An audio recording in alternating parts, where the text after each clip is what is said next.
What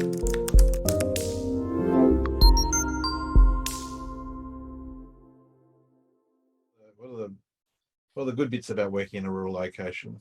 I've mentioned a few, but also, Anthony, I would like to add that when I get in discussions like this, I get a little bit disappointed that it sounds like everybody wants to get out of the moratorium by getting out of rural like it is a punishment. It is far from it.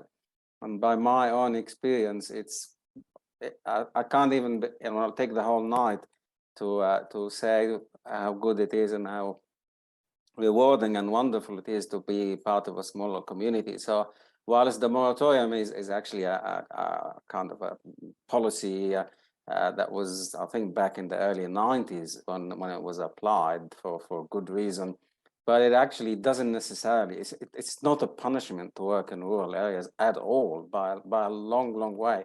I mean, I appreciate obviously the exemptions and so on, and although they are extremely limited, but you may find your dream job by being in a small town or in a rural area or even a remote area.